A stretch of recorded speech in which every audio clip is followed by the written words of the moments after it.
Bismillahirrahmanirrahim. Esselamu Aleyküm. Aziz ve muhterem, şundakla süyümlük Şarkı Türkistanlık qarindaşlarım. Hemmanlarga Allah'ın güzel salamları olsun. Ramazan'da tutuvatkan, rozalarınla kılavatkan başka ibadetlerini Allah makbul ibadetler katarında kılsın. Büyük ecir ata kılsın. Qarindaşlar, bugün yeni yüz görüştük ve bununla nisip kıygan Allah'a hamdler olsun. Vaadimiz boyunca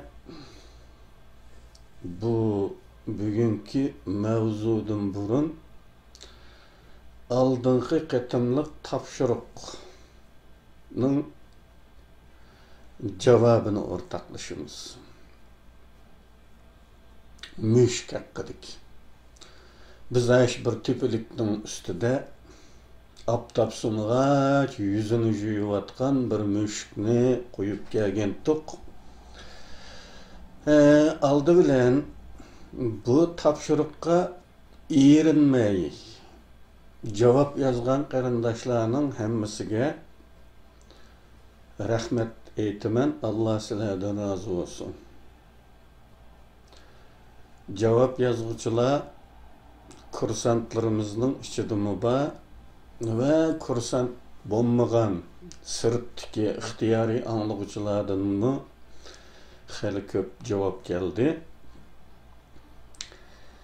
Hemmanlardan Allah razı olsun. Demek mulayizı kılışka tırışıpsılı qandaq olmasın, vaqt sarf qıpsılar, kallışıltıpsılar. Bunundan Allah razı olsun. Endi tapşırıqның cevabı qandaq.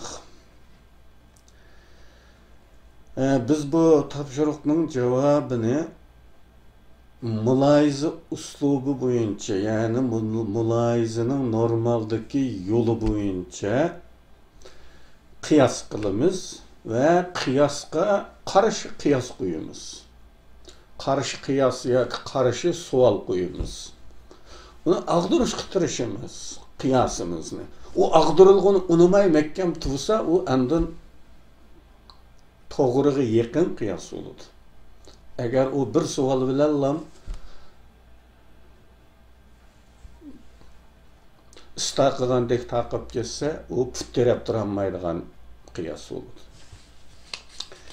Hemmanlardaki bir okşaşlık müşk payada adam ba degen bu paraz, bu toğra.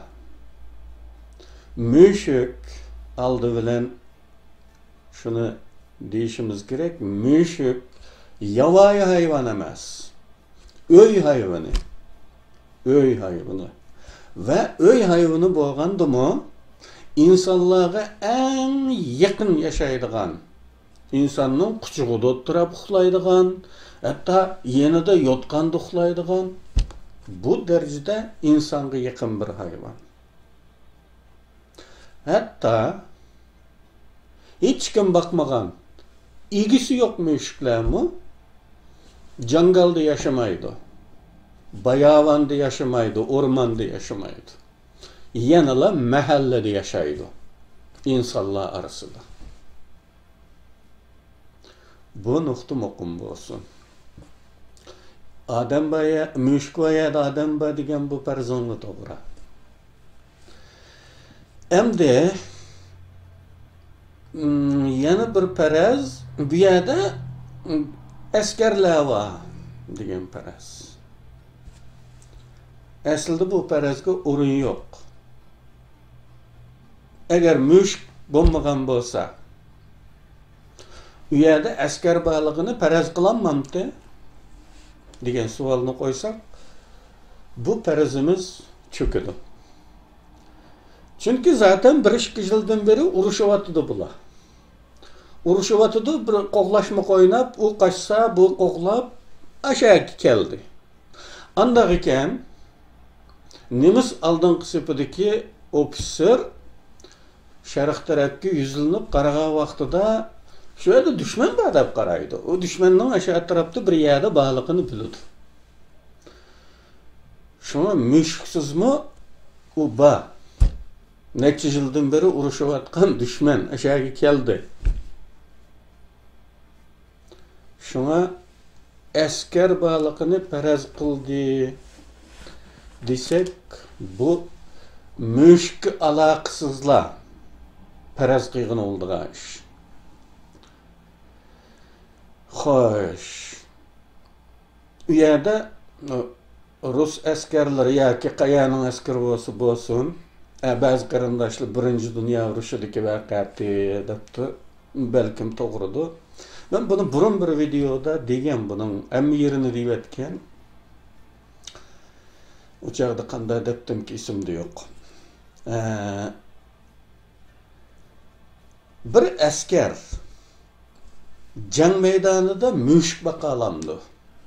Bu savolni qo'yamiz. Bu yerda askarlar ko'tarib kelgan bu müşkni desek, bunun qarshisiga qo'yadigan savol bir müşkning jang meydanida müşk beqishga, bir askarning müşk beqishga salohiyati bormi, sharoiti bormi, imkoni bormi, huquqi bormi? Bunu tekshirishga to'g'ri keladi. Askerler Xandaqda yotadi. Xandaqda o'tirdi. Agar dushman hujum qilib kelayotgan bo'lsa, Xandaqdan boshlarini chiqarib etishga boshlaydi. Dushman top atsa, Xandaqda tugilib oladi. Boshlariga top o'qlari tushishi mumkin. Unda bir sharoitda mushk vaqtini olmaydi. Qarindoshlar, u mushk tug'maydi u yerda. Ondan başqa onu başlıq köysümü, komandir köysümü, nima qilib yursan, qiliqsiz tashla deyishi mumkin. Bu yerda o'ynag'inamdi u.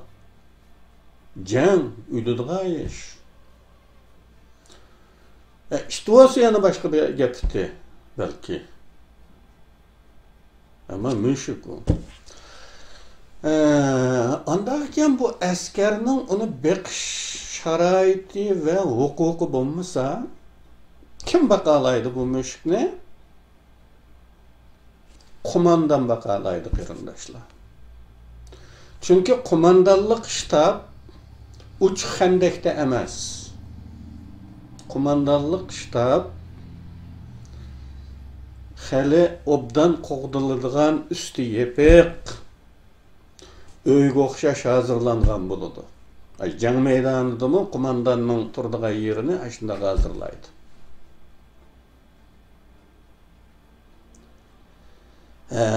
Bir granat tushsili shu zamatli vativarik chiqadigan emas.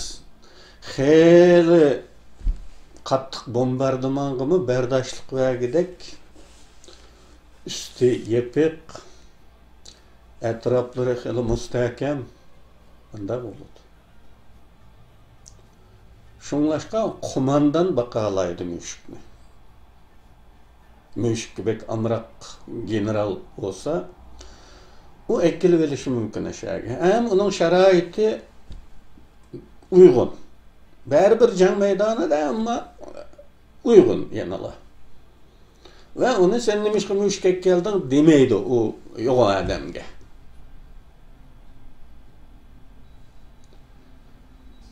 Nemislar bu müşkning tug'an yeriga qarab, bu döngning tagida bir urush rayonining qo'mondonlik shtabi bor degan farazga keldi. Bu oltindek bir istixborot qarindoshlar bir janda. Chunki qo'mondonlik shtab konkret o'rni maxfiy bo'ladi. Yılanның beşini ezse, qağa yeri kerek ekenmegендek işler yüz bermeslik üçün qo'mondonlik shtabına ait qo'g'diladigan ish. Agar onu bilinib qalsa, qo'mondonlik shtab yervili yeksan qilinsa, askarlar pitirab qochadi, o askar kerek ekenmaydi. sərkisi bolmagan padığa aylanıp qaladı. Əməliyyatda mana şunda oldu. Tarixda. Haqiqi bolgan bir vaqe bu, qarindoshlar. Nemislar altın tep qo'ygandek bir istixbaratga erishdi bu yerda. Ya'ni muloyiza orqali tepib chiqilgan pishiqlab ishlangan istixbarat. Bu yerda düşmanning qo'mondonlik shtabi bor deb hukm qildi. Va barliq topchi artilleriyalari hatta havodan yerdan qara qo'yaq aşağınlı bombardıman qildi. Bu urushda qo'mondonlik shtab hukm talqon bo'ldi va nemislar bu operatsiyada g'alaba qildi.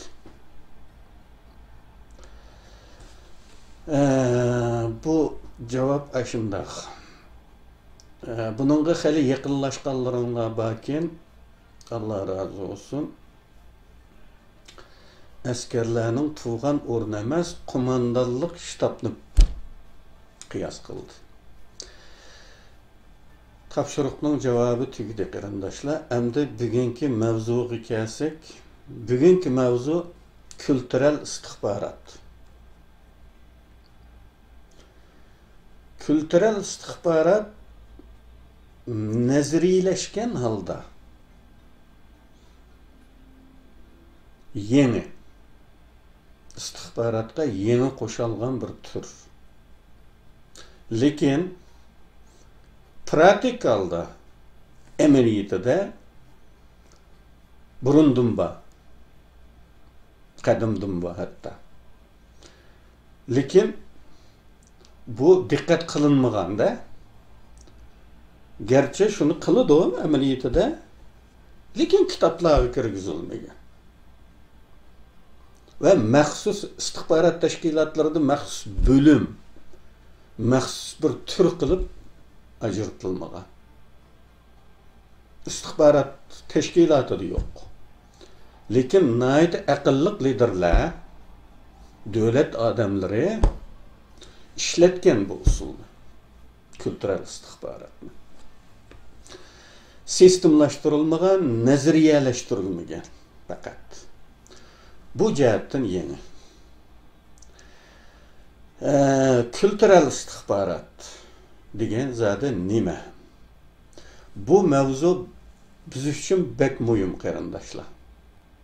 Bugün beşimizga kelayotgan zulüm, Xitayning bizga qilayotganlarining oqisidagi sabablarni tushunishga nihoyatda ko'p yordami bor. Onun uchun diqqat qilinglar. Bir az mavhum bu, abstrakt. Konkret misollari yo'q buning.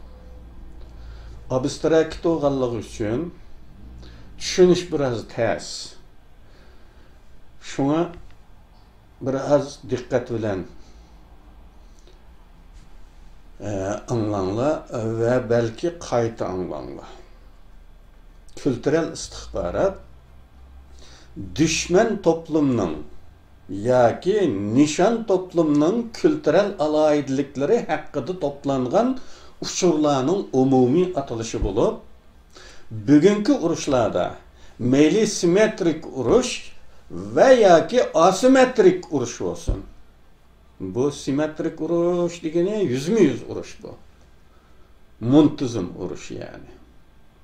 Asimetrik urush yüz bo'lmagan urushlar.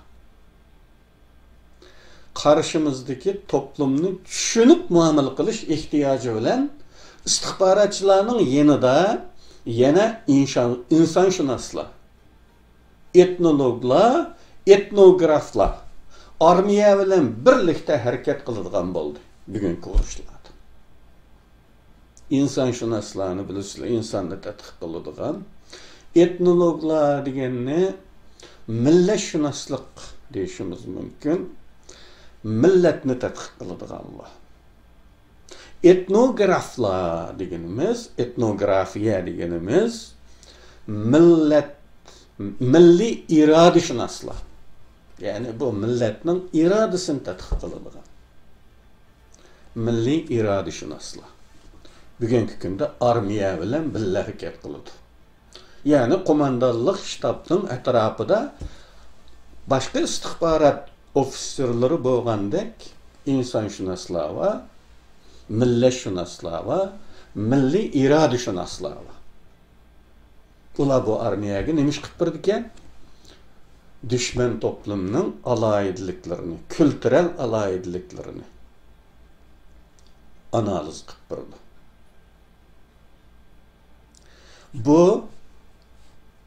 Bu ish shu 3 xil kasbning ahlillari armiya bilan birga keladigan ish sobiq Yugoslaviyaning parchalanishi bilan maydonga kelgan Serb Bosniya to'qinishlarida NATO qismlari tarafidan tunji qatim qo'llanildi. İstihbaratçılarning nima qiladiganligi haqida har holda hammaylar ozto'la biladigan bo'ldik.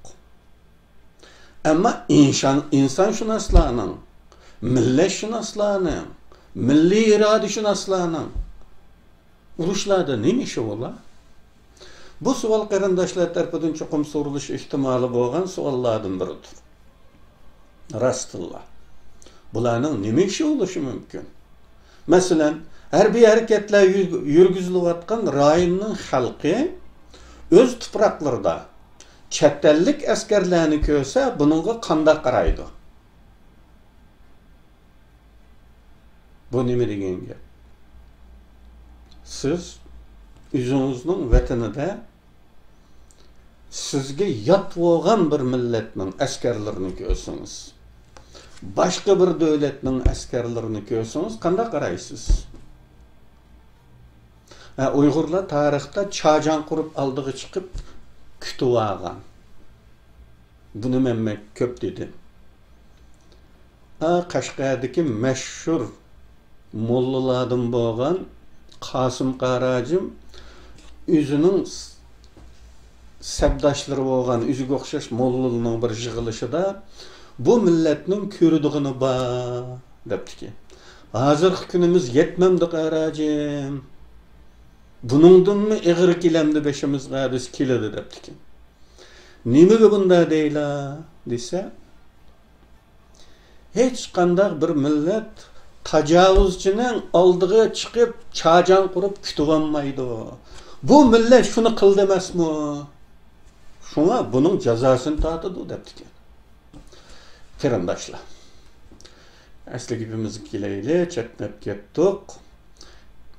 Öz tuproqlarida chet ellik askarlarni ko'rsa, buningga qanday qaraydi?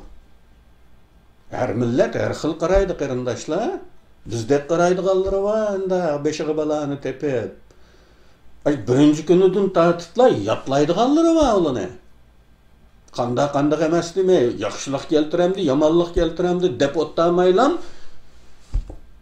Yomon ko'rdiganlari bor. Bunisi bu qanday qaraydi o'zi? Harakatdagi kuchlar uchun bilmisi bo'lmaydigan bilgilardan biri ekanligi kunsiri bilinmoqda. Shunga hozirgi zaman to'qinishlarda qarshimizdagi xalqni tushunish, ularning kulturi, dini, afsonalari, rivoyatlari, tili, muzikasi, adabiyoti qatorliq shaxslarning va to'plamlarning dunyo qarashini shakllantiradigan elementlarning tadqiq qilinishi zarurdir. Bu Sunzining bu istihbaratda butun dunyoda qo'llanadigan bir kitob Sunzining kitobi qarindoshlar. Xitoy. Sunzi degan Xitoy. Urush san'ati degan bir kichkina kitobi bor, birishyor o'zi. Shu urush san'ati degan shu kitobni istihbaratda mutlaq o'qiydigan o'qishliqning birisi hisoblanadi butun dunyoda. Bu ishlarda yuqori deyilganlar Sunzining aytganidek o'zginimi, o'zingni bilsang, har qanday jangda yengilmaysan deganning amaliylashishidir.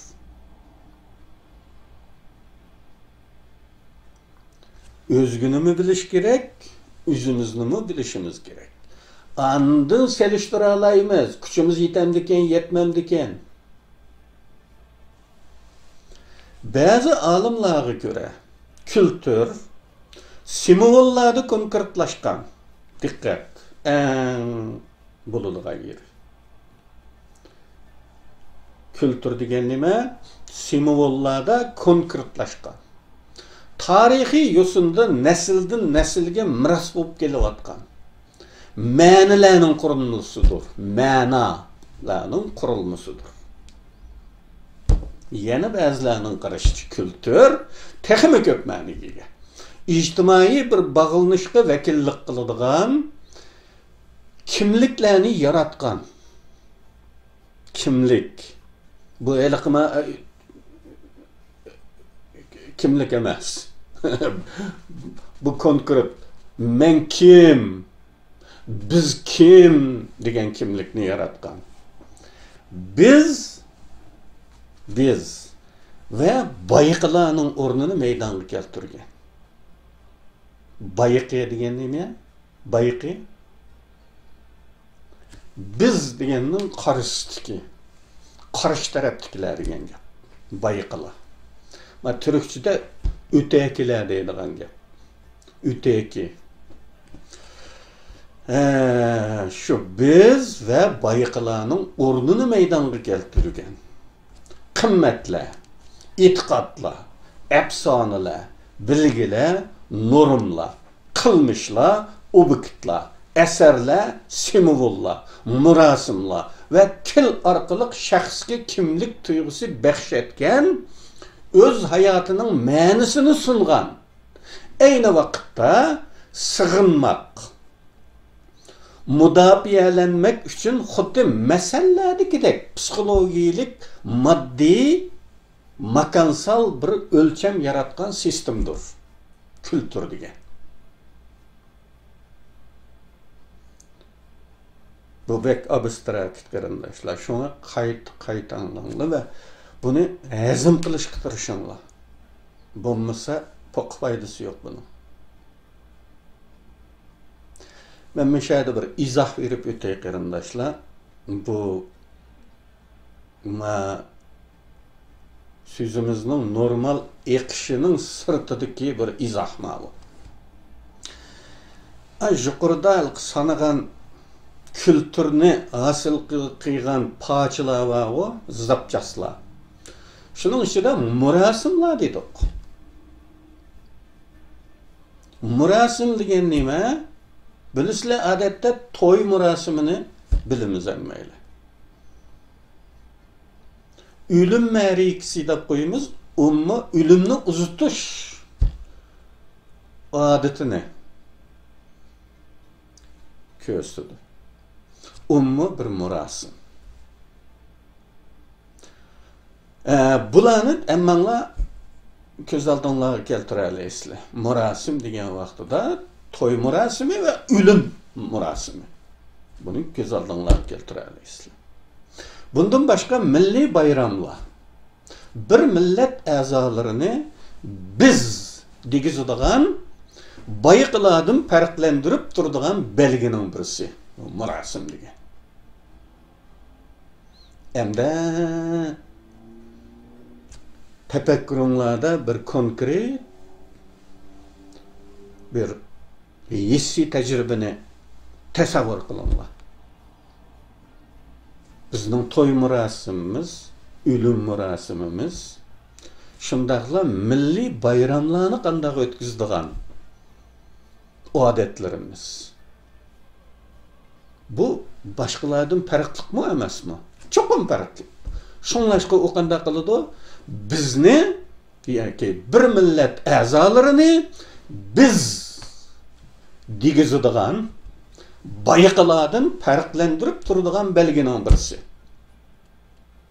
O'xshash bir bayramni o'xshash usulda xotirlayotganimiz bizni biz qilgan bir unsurdir. Fahmetdingizmi bir nimani? Yana masalan, simvollar. Simvol degan nima? Belgi. Simvollar deganimizda bugun bizni biz qilib turgan farq yaratayotgan bir simvol nima? Boshqalardan bizni farqlantirib turgan bir simvol ay yulduzluq ko'k bayrog'imizdir. Davlat gerbimizdir, milliy marshimizdir. Bizni biz qilib turgan omil bu. Kültürünün bir parçaları. Dal mana şunu obdan biladigan düşmanlarımız birlik yaratıdığan bu simvollarimizdimi ikki xillik yoki ko'p xillik yaratish urinishlarini sinab beqishni to'xtatmayapti.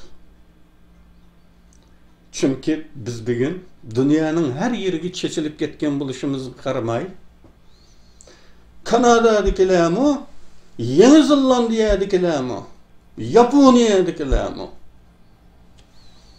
o'xshash bir simvolni ko'taramiz qo'limizda. Ay yulduzluq ko'k bayroq.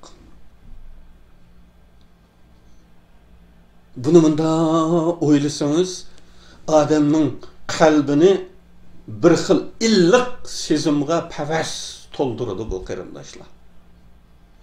Her yer bo'lishimizga qaramay, bir o'rtaq simvol. His qildingmi buni? Dal şunu bilganlik uchun düşmanlarimiz dal şunu bilganlik uchun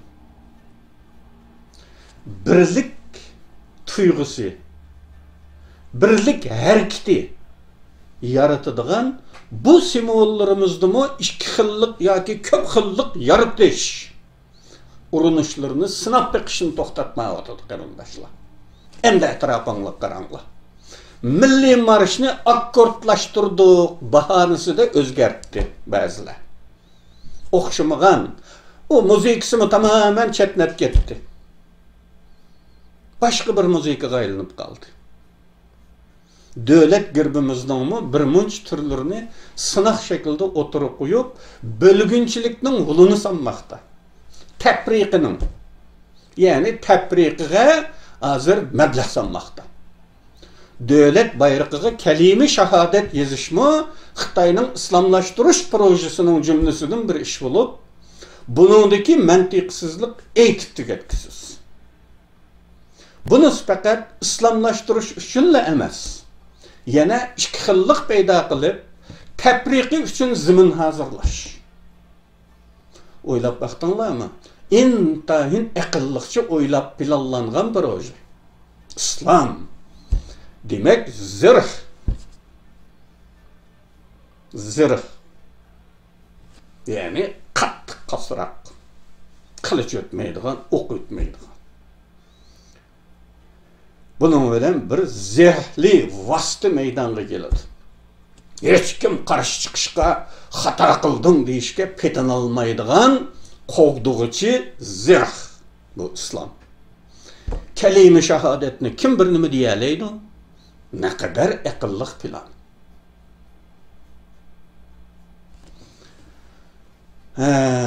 Bu suhbatning iqishi jarayonida bir shaxschi bo'lib qilgan izohatimiz tamam. Endi asli g'ol iqimiga qaytamiz. Bununla ko'ra şu Kur'an deyilgenler ko'ra ijtimoiy ishonchsizlik bir jamiyat qalaymiqan bo'ladi, urush portlaydi, to'qinish yuz beradi, bir xil ishonchsizlik tug'iladi. Bu qandaq turdi bo'lsin ijtimoiy toplar. Ijtimoiy top deganimiz kollektiv, millat yoki bir davlat fuqarolari.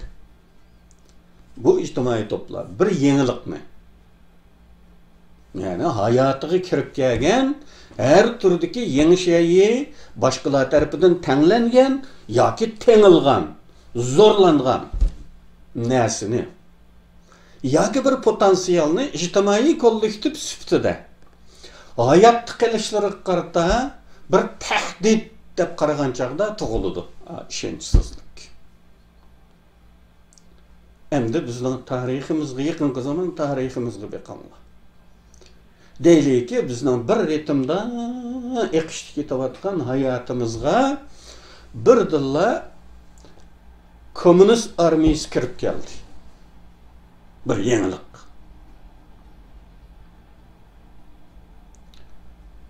Eğer biz bunu kollektiv sütüde hayat qilishlarimiz uchun bir tahdid deb qaragan bo'lsak, endi bu ishonchsizlik tug'ildi aramizda.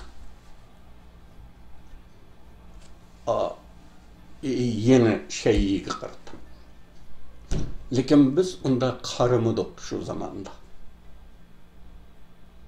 Gangsaga o'xshashlam. Bu nemişqi keldi, nima adamlar bu, bizga buning foydasi nima, ziyni nima deydigan qapasida yo'q bo'ldi qarindoshlar. Aziz xalqimizda, ajdodlarimizda, texi yaqin ajdodlarimiz u. Kültür, tarix, til, an'analar, ideallar ve ortak nişanlarga vakillik qiladigan üzek. Üzek degan nima qarindoshlar? Biz bunu chet-elchi ishlatib adetlanib ketdik. Yadro bu. Bu yadro.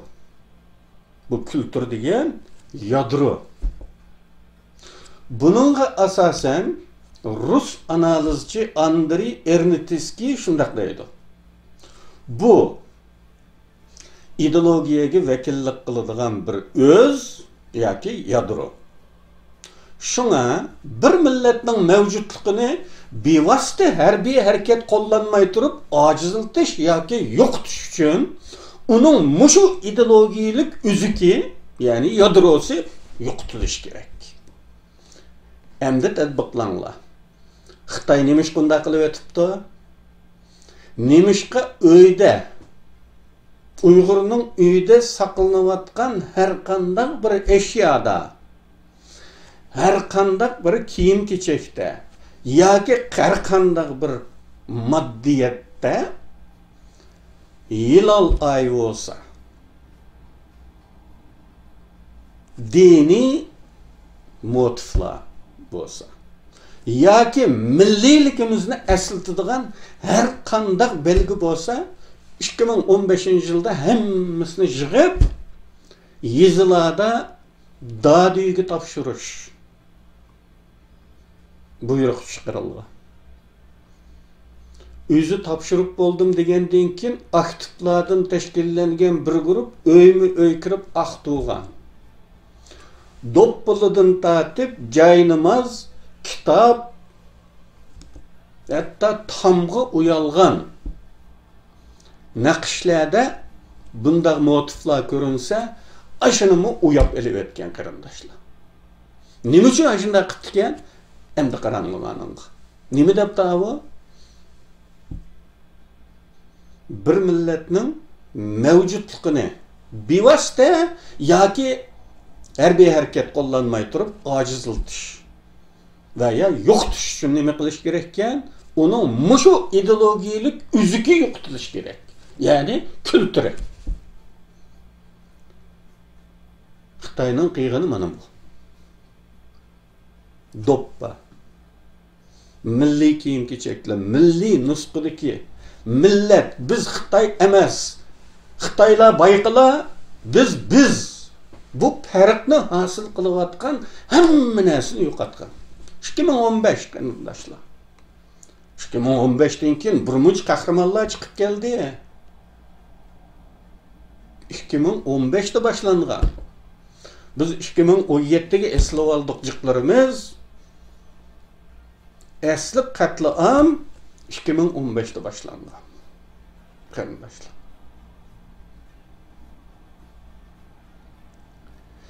İnsan ko'rinishda o'zining birgina mavjudiyati ve kimligidan faxrlangan, başka hayvonlardan farqli holda öz kimligining belgisi halatiga kelgan simvollar, murasimlar, efsonalar orqali yaratgan öz kimligini izchil va ko'ngil bo'lgan bir izdinish va mukammalroq qurib chiqish ishida bo'ladi. Her daim bu kimlikni qurib chiqishga, mukammallashtirishga tirishadigan bir harakat ustida bo'ladi inson degan. Hatto bu kimlikni qo'g'dash yo'lida o'ltirishgami, o'lishgami tayyor turadi. Aş farqni saqlash uchun. Xitoy nima uchun bu farqni tugitib o'tib turibdi? Endi o'ylaninglar. Bizni biz qilib turgan va bayqalardan farqlantirib turgan bu belgilar yo'qotilsa, tamamen yo'qotilsa, biz oluşdan qalamiz. Yani Uyghur degan biz emas, Cunha milleti biz olamiz. O çağda bayqalar bilan biz qo'shilib ketgan bo'ladi.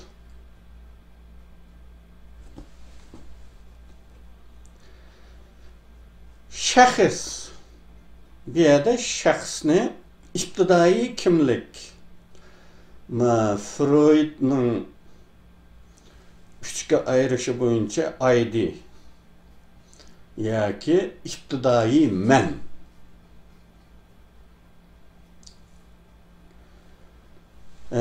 hayvan kimligi desam bo'ladi buni. Shaxs kültürel bir sistem ichida harakat qiladi. Kültürel bir sistem ichida. Ve qayg'u, qo'rqinch va ishsizlikka qarata beradigan inkaslari kültürel qalblarda bo'ladi. Bu yerda yana Freudning kollektiv yoshurun an nazariyasiga ketayotir bu gap. Yani bir millatda kollektiv yoshurun an bo'ladi. Bu kollektiv yoshurun an uning boshqalardan farqlanadigan kodini saqlaydi. Uni biz qilib turgan kod kollektiv yoshurun anda. Onun uchun mushu kültürel sistemning ichida harakat qiladi shaxslar. Şu millet tarixdan beri hosil qilgan kültür. Tarixdan beri qurib chiqqan kültürel sistem. Mush sistemning ichida harakat qiladi. Uning qayg'u, qo'rqinch va ishonchsizliklarga qarata, yani bir tashqi mudohilaga qarata deyli. Bununla beradigan inkaslari kültürel qiliblar bo'ladi. Deyli ki, qo'rqib ketgan bir hayvonga o'xshash, qo'rqib ketgan bir odammi qetishi mumkin. Bu yerda bir o'xshashlik yoshirni bilishi mumkin. G'azablanishi mumkin. Hissiyotini yoki o'zini yoshirishi mumkin. Tinchlanishi yoki ümidsizlik ichida hujumga tushishi mumkin. Bizning kültürel qalbimizda yatlar kelsa umumiylik qarish chiqadigan anda odat yo'qken demek. Şunu biz çağcağını kurup aldığı çıkıp kütüp algan bolsak gerek. Ama o bu halette bo'lganda onun ixtiyorsuz hareketlerini belgilegen amil genetik. Yani bizning DNA'lerimizde saklangan. Xuddi haliqi taşbaqa tuxumdan chiqiblam qumning tegidan o'milib chiqib az qaçmay dengiz tarafga mangdigu. Genetik. Onun DNA'ga kodlangan o akıl. Allah tarafından. O ata-anasından yoki Üzünün burunqi evlatlardan ügengen emas onu. Qarindoshlar, tug'ma o. Xuddi shunga o'xshash demoqchi. İxtiyorsiz hareketlerini belgeleyen amel genetik kılıplardan mı bekrak, kültürel kılıplardır. Genetik kılıplar bizning DNA'mizga kodlanğını. Kültürel kılıpçı, bu kültürel kılıp biz uzun tarixten kelevatkan ecdattan evlatga, yani ecdattan evlatga, baladan balaga miras olup kelevatkan umumi kültürel amillarning toplumidan meydana kelgan kültürel kılıplar. Sorulushi mümkün. Nima uchun kültürel istihbarat? Yuqori dedik. Bir az. Nima uchun kültürel istihbarat? Qarashidagilarni biz yo'qotmoqchi bo'lgan yoki biz bo'ysundirmoqchi bo'lgan qarashimizdagilarni texmi cho'nqur tushunish uchun kültürel istihbarat kerak. Agar bir millatga qarshi urush qilmoqchi bo'ladi ekansiz, ularning kültürünü tushunish ojizliklari, sezgur taraflari, uyushish kuchi, terajash kuchi, an'analari, tarixdagi qarshilik harakatlarida qanchalik matonat namoyon qilganligi, taslimchilik ruhiy holati yoki milliy birlik g'ururining darajasi, setib olishga bo'ladigan sinflar, ishbirligi yoki hamkorlashuvchi kuchlarning ahvoli qatorliqlarni bilib harakat qilishga majbur bo'lasiz. Agar bulasizmi bo'ysundira olayman deb harakat qilish faqat talvilikdir.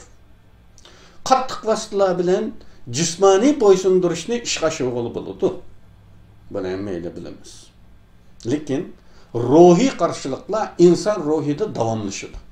Ruhdagi qarshi maydon sharoit o'nkagan hamon oshkora holda namoyon bo'ladi. Her zaman qattiq besim ostida bo'ysungandek bilingan xalqlarning qarshilik harakati portlashga sharoit tug'ilganda yeni hayotiy kuch, hech ko'rilmagan shiddat bilan qayta tug'iladiganligini ko'ramiz. Uning uchun qanday qilish kerak ekan? Faqatli jismoniy bo'ysundirish bilan qanoatlanishga bo'lmaydi. Uning ruhini izib tashlash kerak. Onun ruhini yo'qotish kerak degan gap. Bugun Xitoyning qilayotgani mana bu. Uning necha vaqtdan beri qilganlari nima edi? Jismoniy bo'ysundirishdi. Biz unga bo'ysundik, ma'qul dedik, nimaga buyursa xo'p dedik. Bu yetmadi Xitoyga.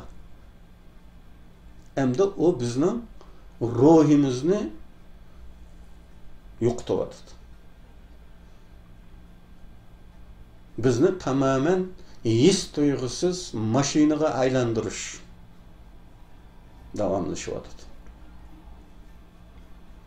Ikkinchi dunyo urushining Sharq fronti bo'lgan Barbarossa harakati boshlanib, nemislar sobiq Sovet ittifoqining tarkibidagi Ukrainaga kirganda Rus mustamlikasidan qutulolmay aran tuğan Ukraynalar nemislarning kelishini o'zlarining ozodlik fursati deb qaragan.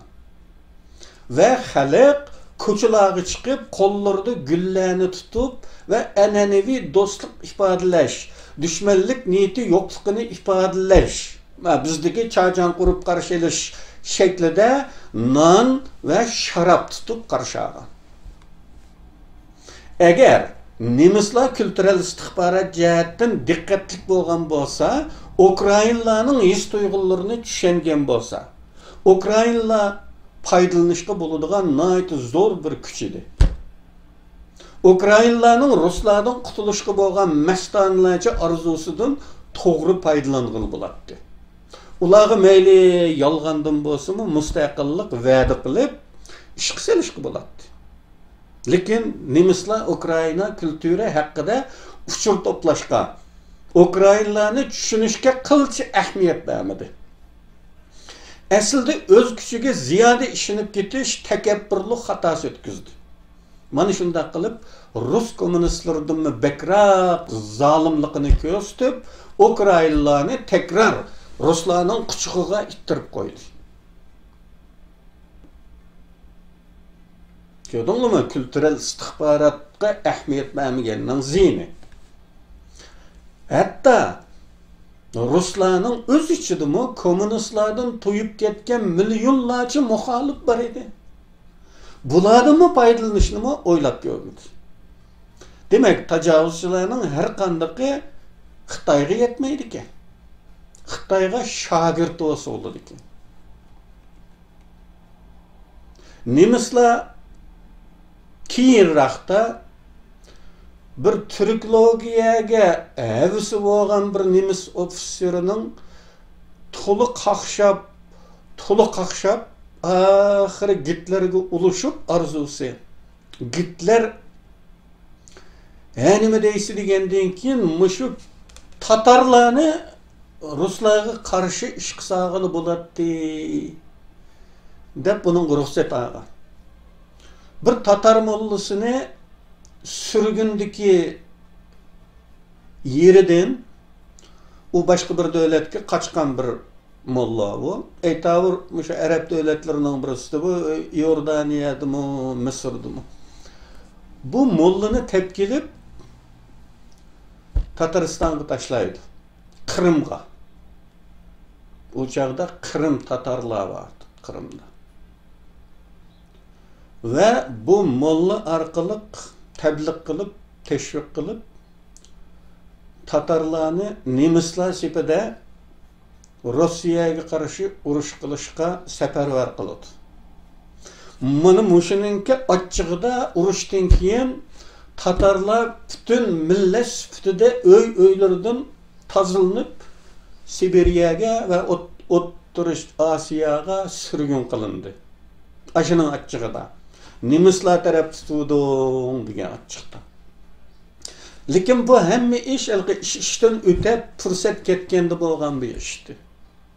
Agar urushning dastlabida Ukrainadan boshlab barliq muxoliflarni ish qilsagan bo'lsa, cho'qim Sovet ittifoqi cho'katdi shu vaqt. Cho'qim mag'lub bo'ladi. Xato qilgan bo'ldi.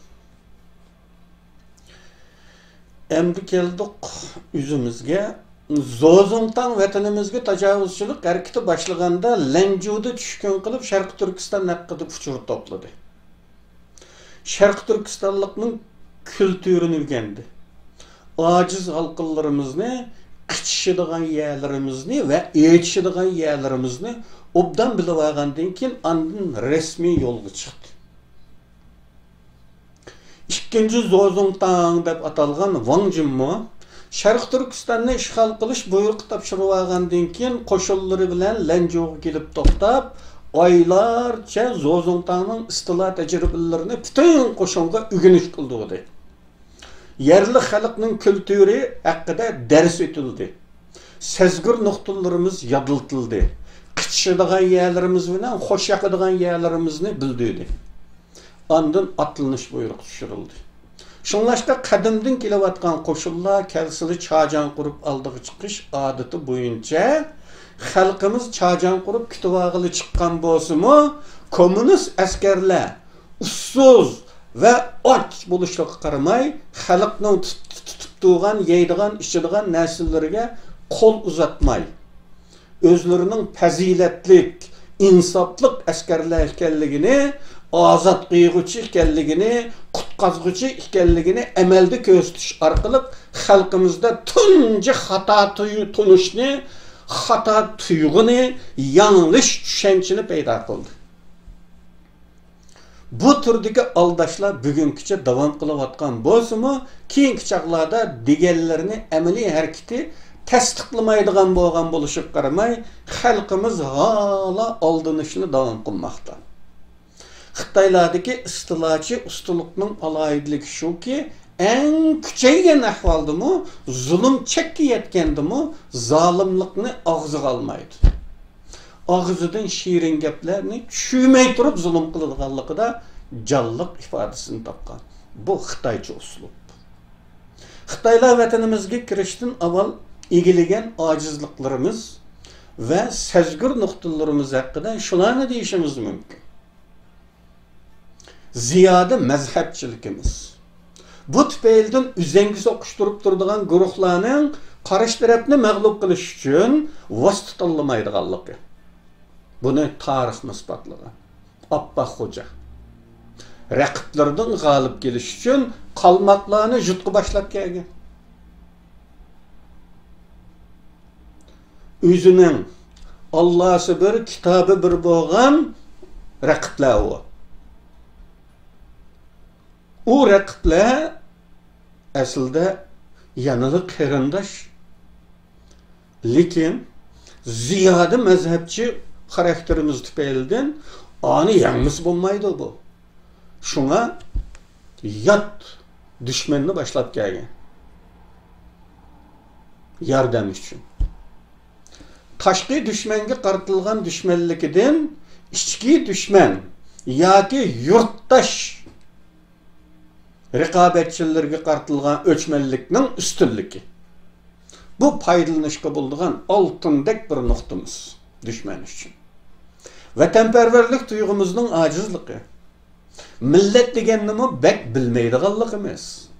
Millat emas, ummat qarashi ma'lum darajada bor bo'lsa-mu, dini itiqadga çekilmeyen ahvalda dindarlarının düşmanlığı tuğulmaydıganlığı.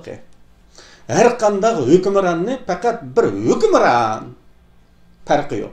Depli kabul kılıdığan gansalığı.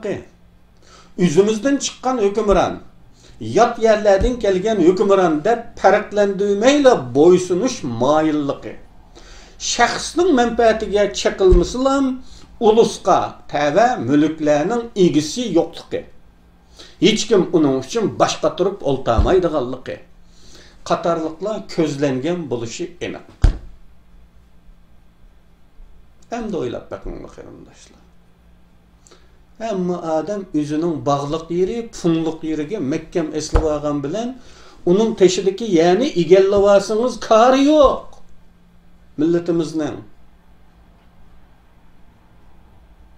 Bu haqda Kuropatkin Qashqariya nomli kitobda shundoq degan qo'y. Bu odamlarning qalblarcha diniy asabiyligi, soxtipazligi ve mazhabchiligi bu davlatda toki bugungacha davomlashayotgan yeni baxtsizliklarning tüp negizidir. Qarashlarimizning isbotini amaliyatimizdan ko'rishga bo'ladi.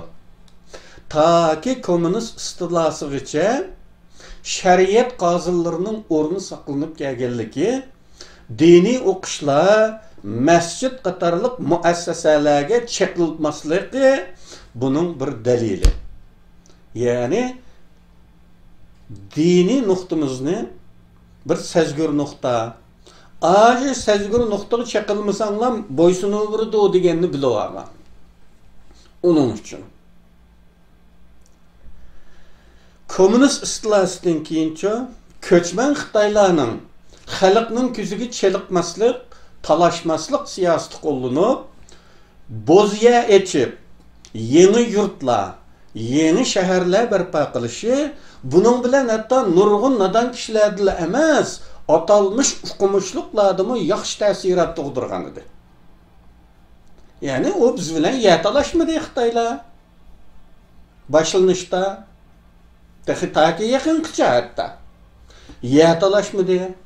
Aş ilgisi yok. Hiç kim terişka yakılış közü yetmegen boziyarlarını açıp aşağı yerleşti. Karanlar mı ustalık mı? Bizden şahsi menfaatimizge çekilmesinlam, şahsi mülkümüzge tegmesinlam, milletning mülkü olgan anda yerligi nima qismi karimizning yo'qligini bilib olgan. Mana bu kültürel istihbarat. Mesela bikayalarni odamsiz dashbayavallarni gullandirdikan. Bizninkini tatib olmaygandan keyin o'zini o'zi tepib yeyapsa degandek tunishlar bo'lgan. Mesela şairlerimizden pişqadam 50-yillarning təvərrük məşhurlarından bo'lgan Muhammed Rahim bir muhammasda aytavur, bu muhammasning mavzusi stanchilarga degan mavzugu deymi. Stanchi degani hali Uyg'uristonchi, Sharq Turkiston degan stanchi. Stanchilarga degan she'rda shunday ta'yin qiladi. Neçe vaqtin bika yazsa bo'lmaganti parvoyi, japanjulla gullandirsa uchib ketdi arvoyi. U bikayalarni u ilqi Bington degan bu japanjulla gullandirayotgan bilan xalqning kari olmadi-ku. Yüzününki tegmagan ekan xalqning kari yo'qdi. Lekin stanchilar nayda osandaki o'sha aqlliq millatchi ziyolilar qarshi chiqdi. Ash bakayaga mukammaslik kerak degan tunishda bo'ldi. Buni ashlarga qartib yozayotgan she'r ma'lum. Neçe vaqtınız bakat bo'lgan-tig'i uchoqni nimish qaram olmagan. Ya u bakat o'simi vatanning yeri bu. Bakat o'di deb u yerga dushman kelib joylash kerakmi? Gapda bu. Ana shunday narsalarni yezib, tajovuzchilarning vatanni egillash qadamlarini madiylagan bo'lsa, Xitoylarning har ishini qadam-qadam tajovuzchilik deb to'nigan o'yg'oq kishilarimizni masxir qilgan. Yana masalan, bizdek bir xalq tadqiq qilinib, qoriga e'tiqod turida ekanligimiz bilingan hamon bizga ishiltidigan qurollarning hammasining ismi islom bilan boshlansalar ishimiz bitdi. To'salg'ular shunday ko'paydi-ki, Xitoyga kuchimiz oshmaylam o'z ichimizdagi to'salg'ular ichida putqulimiz chigilib, energiyalarimiz xo'rab tugaydi. Bugun torlar qaranglar yolg'on bo'lsa. Ash to'salg'ularni qachonda eshib bo'lasizlar. İslami azatlık örgülüp gitey. Başka türlük azatlık olsa bo'lmas mı? Başka türlükse bo'lgandan ko'ra Xitoyning qo'lida tugab ketganimiz yaxshiroq demoqchimi? Bugungi kunda bo'layotgan ishlarni qanchalik uqyapsizlar, konkret his qilayotganlar qanchalik? Oshuncha ular bo'layotsa, bu millat yo'qolyapsa, gapni qaranglar. 100% bo'lsa bo'lsin, bir skan bo'lsa bo'lmaydi. İslami azatlık emas, ishaki azatlık bo'lsin bo'ladi mana hozir. Barliq zulmlari Xitoydan hech farqlanmasin. Shunda bir zalim diktator kelsin beshimizga o'zimizdan. Hech bo'lmaganda tilimizni cheklamaydi emasmi? Chunki u o'zining tili Uyg'urcha bo'lganlikdan. Yanali farq bo'ladi. Yanali Xitoydan yaxshi bo'ladi.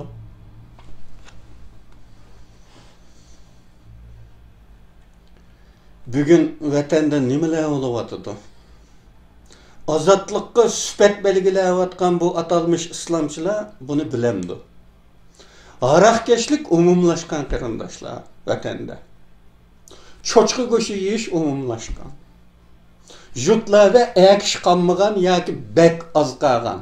Arakkeşlar qolgan. Chunki aroq ichgan odamga chaqilmaydi ekan Xitoylar. Aroq ichgan odamdan xotirjam ekan. Bir necha zaboy qolgan. Kishi olarak tamamen xotinlar. Ayollarni ichidigan bo'lgan. Ko'chaga chiqqili bo'lmaydigan. Mushu vaziyatda bizning ozodlik haqidagi tushunishimiz ashundami? To'g'rimi shu? qanda türdüksü bolsun Xitaydan qutulish kerak demesden elitilla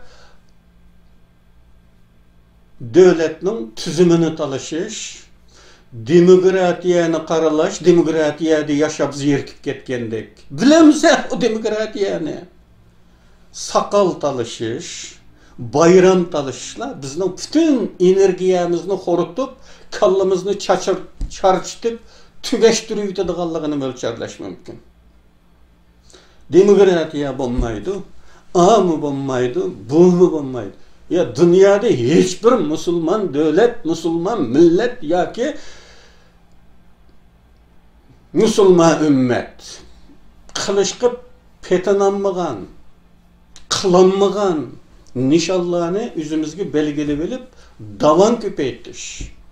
Mana bu milli müstakillik hareketini İslamlaştırışının maksidi. Bugünkü İslamçılarımızın Xitaylarning İslamlaştırış projesi için tirishib xizmat qilayotganligini buningdan ko'ramiz. Bu nuqta bugun ko'p kishilarimiz tarafidan qabul qilinmaydiganligi aniq. Aradan 20 yil o'tganda buni tushunib yetadiganlar albatta ko'paydi. Lekin uning bir foydasi bo'lmaydi. Har ishning vaqti o'tgan bo'ladi. Tarixten tekrarlanayotgan açık puşaymanlarımızdan yeni biri köpüydü. Xalas. İslamlaştırış hiç kim yardım vermeydigan yetimlikki band qilish çağrısıdır. Oylanlar Çeçenistan müstakillik hareketi süptede oturuğa çıkkanda bütün dünya hissedaşlık kıldı. Hatta Mısır'da okugan ya Mısır'da turup kelgen bazı qarindoshlarimiz shunda deb kelgan aşçaqlarda. Taksichilar men chechen desa kiramapti. Ajda odatlanib ketibdi. Shu vaqtda. Chechenistonliklar u darajada dangliq bo'lib ketgan. Qahramon xalq. Hamma odam isroshlik qilgan taksichi Misrdek bir davlatda taksichi pul olmayotgan gap. Çeçenistanlıktı. Keynidan bu Çeçenistan davası müstakillik hareketi İslamlaştırılgandan keyinçe ne oldu? Bugün qaranglar. Çeçenistanlıkni kim bildi? Oturdu Çeçenistanның gipi var mı? Unutulup gitti. Bunundan başka Keşmir'nin bir davası var qarindoshlar aslida. Lekin uni hech qachonlar uqmaysizlar zor. Nima uchun? İslamlaştırılganlik uchun. Mustaqillik davası emas, İslam davasiga aylanib qolganlik uchun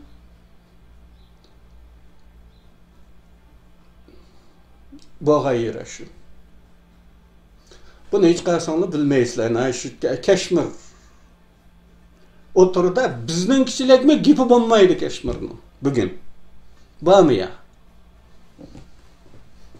Bu çöktürüş. Bir xil yo'qotish usuli. Yani şeker verip yo'qotish bu. Şekerni ko'p yeyversiniz, shunda ziyon qiladi. O siyasi davası ulanılmış g'arazlik holda İslam davasıga aylandırılganlıktan kelib chiqqan aqibet. O'tganlarda degan to'q Çeçenistanның müstakillik hareketinin ujuqtirish uchun İslamlaştırışning vosita qilinganligini bir videoda Sharq Turkiston müstakillik hareketinin İslamlaştırılışı bir siyasi oyun ekanligini deb o'tgandik. Bu Çeçenistanның shu lider kadrosidagi bir adam, bir nima Qadirov şu vallada Angliyada ekan. Şu Angliyaga qochib shu yerda panoh olibdi ekan. Aşağıda yazgan kitobi var. Çeçeniston müstakillik hareketi nima uchun yo'qoldi? Bu da'vatida bu gapni qarindoshlar. O'ydirib chiqarmadik. Hozirlik qalpoq kiydirdiganliginglar aniq. İslamga qarşı chiqqan bolumuz manda desek. Bizninkilerde ama bu avval. Xitoylarning bugun qilayotgani qatlam. Lekin qatlamlar bir xalqni jismonan yo'qotishga yarasimi milliy irodasini yo'qotmaydi. Şuna Xitoylar bir tarafdan Xitoylar bilan oramizni ayirib turgan kültürel farqlarni tugutishga tirishmoqda. Yuqorida deyilgandek, kültürel alayidlik bizni biz qilib turgan yadro. Bir millatning yoki bir ulusning orasidagi birlik ana shu kültürel o'xshashlik asosiga tayangan bo'ladi. Biz bilan bayiqlar orasini ayirib turadigan chegara kültürdir. Öz ve düşman hukmini yaratgan kollektiv angning yadrosi kültürdir. Mana shuning uchun Xitoylar bu farqni yo'qotish orqali qarshilikqa sabab qoldirmaslik, umumiy bir öz yaratish urinishida harakat qilmoqda. Qarindoshlar, men tunigan bir kino ko'rdim. YouTube'dan izlab baksam YouTube'da yo'qkan. YouTube'dikisi pulliq ekan. Şuna Felix bo'lsa, agar uningda borkan, kinoning ismi İttifaqdosh. Yani Alled. Bu kinoni bir ko'rib bakinglar, bu istixborotga aloqador yerlar borkan, yani yemchik tashlash ve casusni qarshi tarafga ishonchlik qilib singdirib o'tish. Ne kadar ustluk. Bunu bir ko'rib qo'yinglar. Bugunchi müşaqishi bo'lsin qarindoshlar. Hammanglar Allohga emanet.